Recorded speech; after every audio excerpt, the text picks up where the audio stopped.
Mario's 10 questions about polar explorers.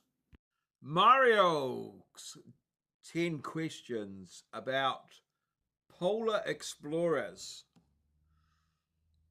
Robert Falcon Scott wrote in his final diary entry, "Had we lived, I should have had a tale to tell of the hardihood, endurance, and courage of my companions, which would have stirred the heart of every Englishman." Maybe back in the day. Moz says yes. I tend to think a quote that long could hardly not be true. Robert Falcon Scott.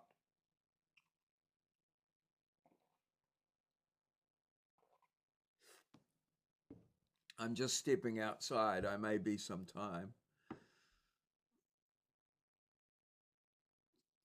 Got notes. This is true, correct. Those are the exact words from Scott's message to the public. His last diary entry, 29th March 1912. The full line continues.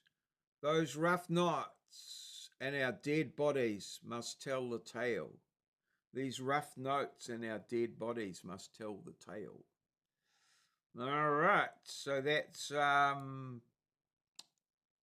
Scott Base is the New Zealand. Is it the New Zealand?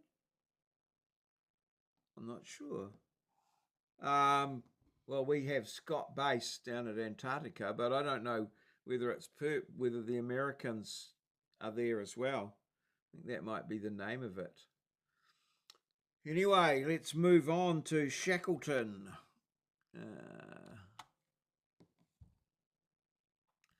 Shackleton.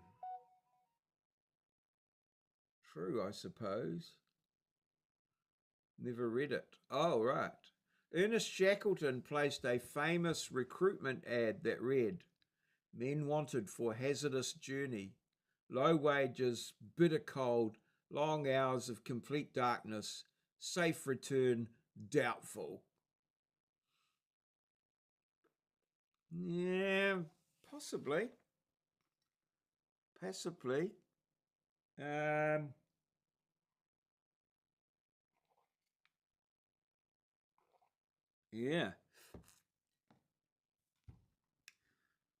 possibly.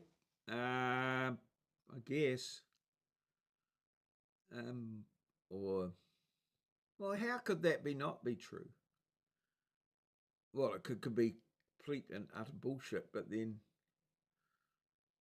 yeah, no, I think that's true. I'm tending on the true side of that one.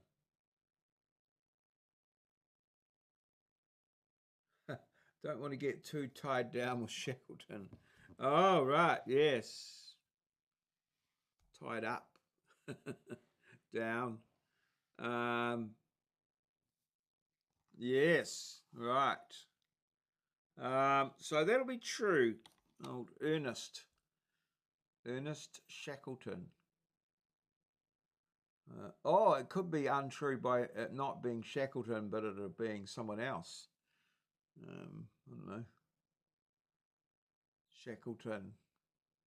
He survived, I think. Shackleton survived. Correct, with a caveat. The ad is legendary and quoted everywhere, but no original copy has ever been found.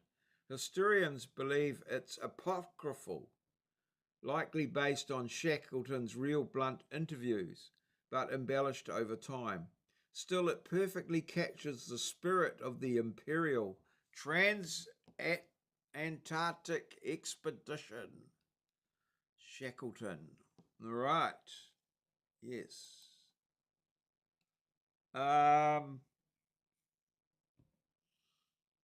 Is he the one that Hillary beat to the pole? Not sure.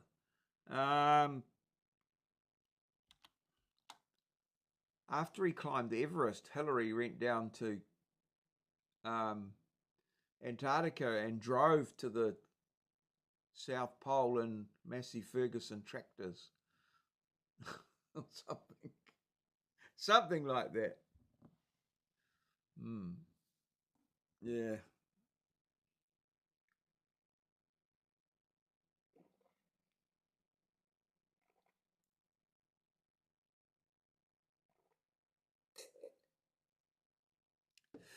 Norwegian explorer Karsten Borchgrevink Borchgrevink Borchgrevink was the first man to spend a full winter on the Antarctic mainland, 1899, in a wooden hut, still standing today.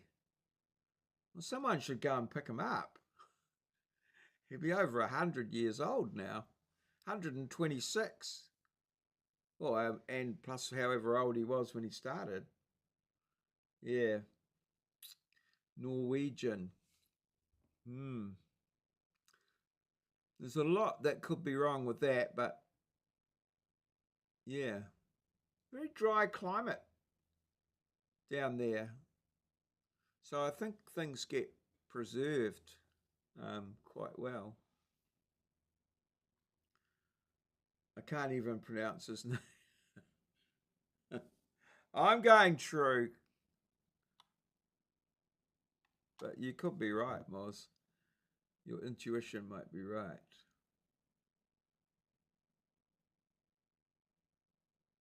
Um, ooh, true.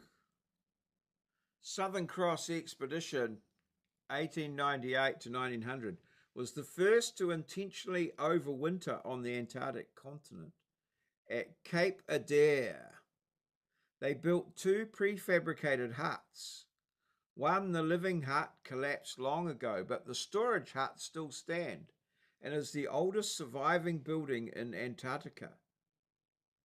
Interesting, the storage hut still standing. Old Karsten. Yep, Karsten's hut. Right. Well, next. Next. So we've got, who have we got next? Polar explorers.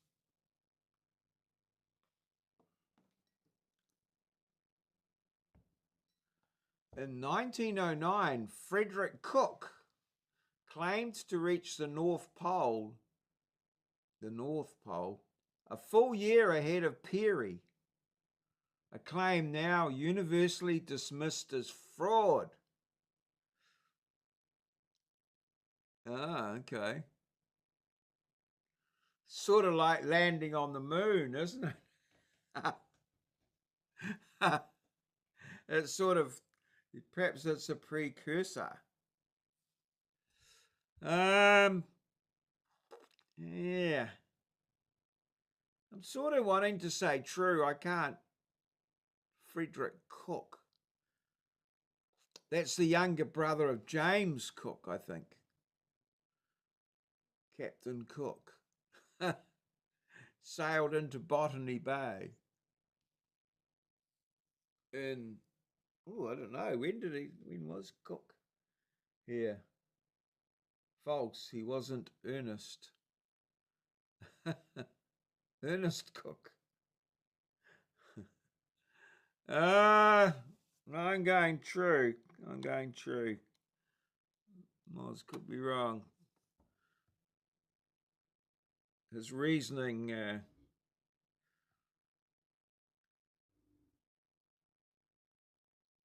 Uh-oh. Oh no. Grok's going to crap out on us.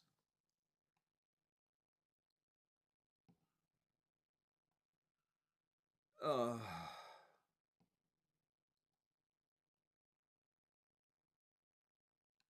Heavy usage. Oh, dear me. Come on, Grok.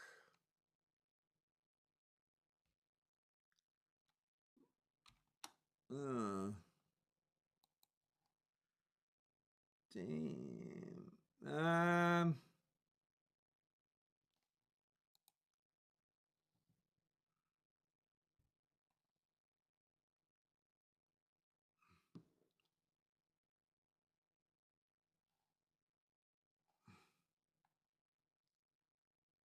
Okay. Oops.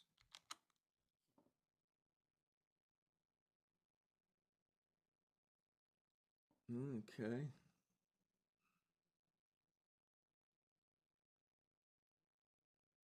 Oh, yeah. Trying.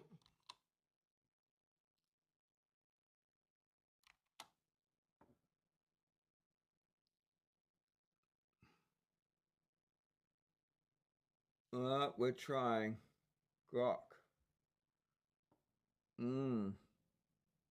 True. Correct.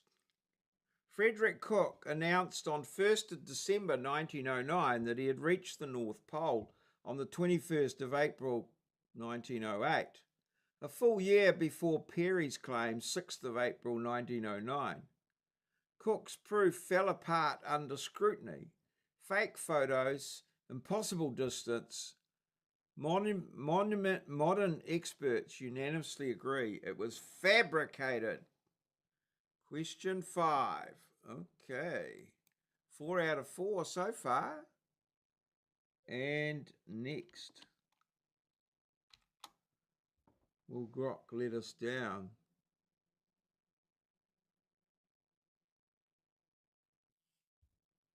Will Grok. Okay. The Terra Nova expedition, Scott bought a piano, and 25,000 cigarettes to the Antarctic. Smoking. Scott, a piano, and 25,000 cigarettes. Robert Falcon Scott's biography. Well, didn't help him.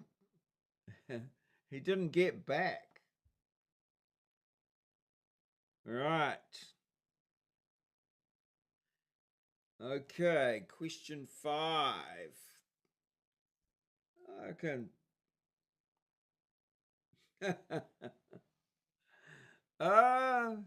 No.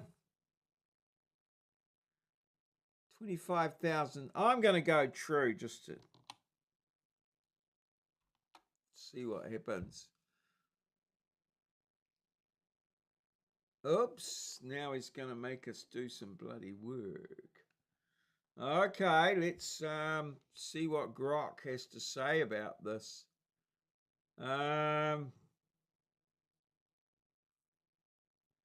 He's thinking about it. Thinking. True and correct. I prefer this response. Question 4. Yes. Correctness. They shipped a baby grand piano made by Broadwood for morale and 25,000 players' Navy cut cigarettes, enough for every man to have 20 a day for the whole expedition. Scott wrote that music and tobacco were almost important as food. Well, there we go. Next question.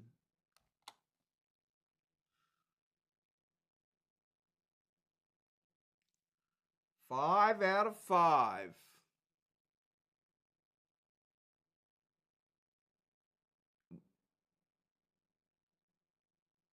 Adolphus Greely's 1881 to 1884 Lady Franklin Bay expedition lost 19 of 25 men. The worst death toll of any 19th century polar exploration. 19 men left and 6 returned. Sounds almost as bad as Custer's little expedition into the Black Hills. Yes. Yes. I'm going true with that one, I think. I'm going true.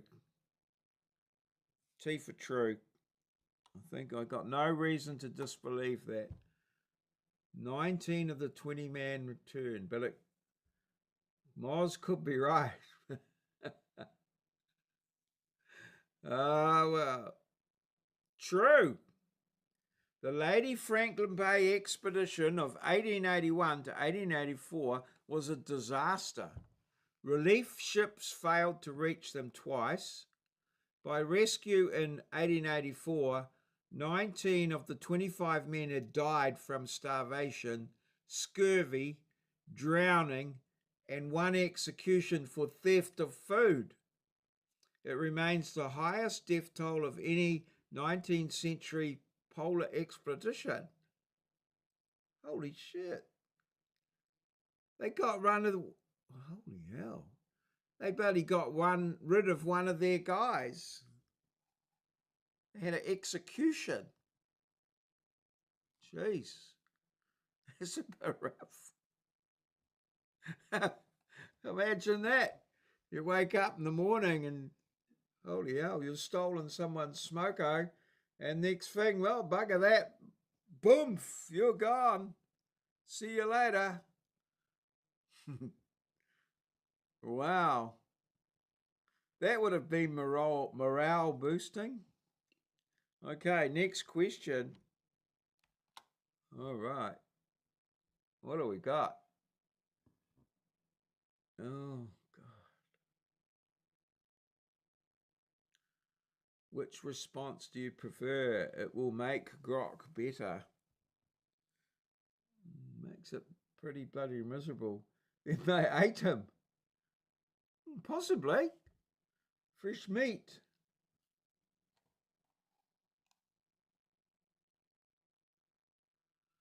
Um,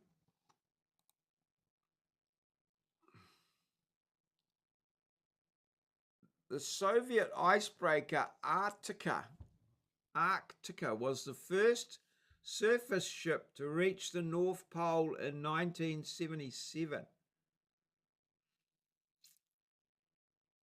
I reckon this is false. I reckon that there was another one before this. Obviously, the first one. I'm going to go false. I'm going to agree with Moz on this one.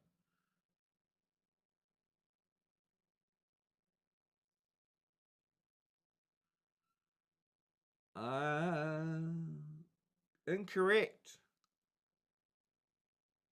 The nuclear-powered icebreaker Arctica did become the first surface vessel to reach the geographic North Pole. The USS Norton was the first submarine in 1958 under the ice. Oh, the nuclear-powered icebreaker. Okay. To reach the North Pole. Oh, okay.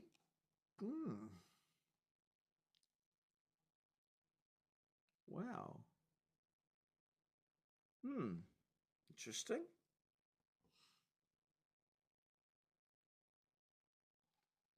That I don't know. That sounds a bit weird.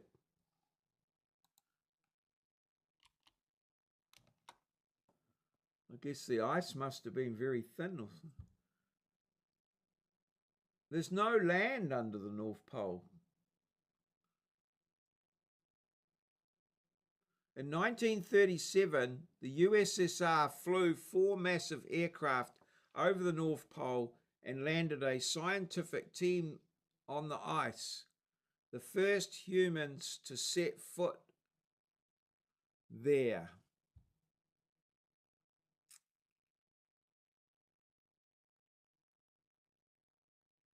1937, the North Pole. The Russians. Wow. False. Oh, I might agree with that one. Let's see what we can do with that one.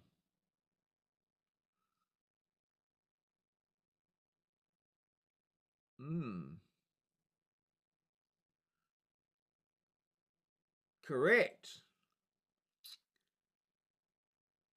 On May 21st, 1937, a single Soviet Ant-6 aircraft piloted by Mikhail Vodopoyanov landed 4 men, Papanin, Krenkel, Shurov and Fedorov, on the ice near the North Pole, the first confirmed humans to set foot on the polar ice cap.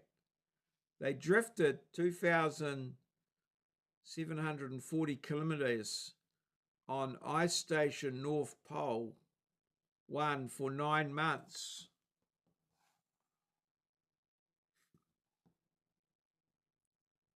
Earlier claims like Peary and Cook were on foot sledge.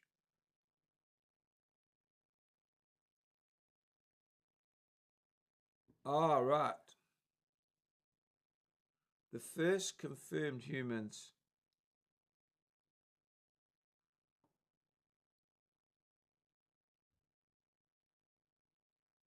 I don't know, that seems a bit contrary. Well, okay. The other guys were there. I think that's a bit screwed up. Anyway, two more. Question 9. Right. Yes. One question. Right. Wally Herbert's 1968 to 69 British Trans-Arctic expedition was the first undisputed surface crossing of the Arctic Ocean from Alaska to Spitsbergen via the North Pole. Yep, I'm going true on that one. Good old Wally Herbert. I think true. T for true for good old Wally. Yeah. Okay. Miles is still basking in the glory of his victory. Wally Herbert. Yes, the British are quite reliable, honest folks, really. The penultimate question. Correct. Wally's 4-man team with dogs left Point Barrow, Alaska, 21st February 1968, reached the North Pole on 5th of April 69, and finished at Spitsbergen on 29th of May 69. Only 14 days. Oh, no. A month and a bit. Oh, yeah. February 68 to April 69. Wow. 476 days. I mean, when they got to Spitsbergen, they were obviously not that far from the pole. Final question 10. Question 10. Oh no, next. Serrano Fines. Isn't he a bit of he's an actor or something? Or isn't he the guy that shagged the air hostess or something? I know he did something weird on an airplane. Ranulph Fiennes and Charles Burton became the first people to reach both poles by surface travel in a single journey, 1979 to 82. The circumpolar dream. Yeah, here's a bit of a lad, I think.